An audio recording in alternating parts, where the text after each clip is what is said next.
Profile പിക്ചറായിട്ട് കൊടുത്തിരിക്കുന്ന photo AI നിർമ്മിതമാണ്.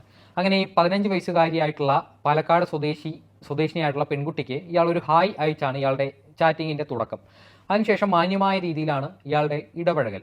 അതിനുശേഷമാണ് ഒരു സൗഹൃദത്തിലേക്ക് പെൺകുട്ടിയെ തന്ത്രപൂർവ്വം വലിച്ചിടുന്നു. മാന്യമായ പെരുമാറ്റം, അത്യാവശ്യം കാണാൻ കൊള്ളാവുന്ന ഒരു യുവാവ്, ഇയാൾ ഒരു ടാറ്റു ആർട്ടിസ്റ്റാണ്. ഈ ടാറ്റുവിലൊക്കെ പുതുതലമുറയ്ക്ക് വലിയ ഒരു താല്പര്യമുണ്ടാകും. അതൊക്കെ കണക്കിലെടുത്താണ് ഇയാൾ അത്തരത്തിലുള്ള ദൃശ്യങ്ങൾ ഈ പെൺകുട്ടിക്ക് സ്നാപ്പുകളായും അല്ലാതെയും ഒക്കെ അയച്ചു കൊടുക്കുന്നത്. അങ്ങനെ ഇയാളുടെ വലയിലേക്ക് വീഴുന്ന പെൺകുട്ടിയെ പിന്നീട് സൗഹൃദം പ്രണയമായിട്ട് വളരുമ്പോൾ ഈ ദുരുപയോഗം ആരംഭിക്കും. ഈ പെൺകുട്ടിയോട് ഇയാളുടെ നഗ്ന ദൃശ്യങ്ങൾ, ഫോട്ടോ വെളിപ്പെടുത്താത്ത നഗ്ന ദൃശ്യങ്ങൾ ഈ പെൺകുട്ടിക്ക് അയച്ചു കൊടുക്കുന്നു.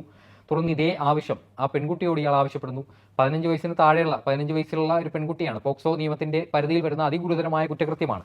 എന്നിട്ടും ഈ 15 വയസ്സുകാരി പെൺകുട്ടിയോട് നഗ്ന ദൃശ്യങ്ങൾ ആവശ്യപ്പെട്ടു. ഈ നഗ്ന ദൃശ്യങ്ങൾ ഇയാൾ കൈക്കലാക്കി. തുടർന്ന് ഇത് വെച്ച് ഇയാൾ ഭീഷണിപ്പെടുത്താൻ തുടങ്ങി.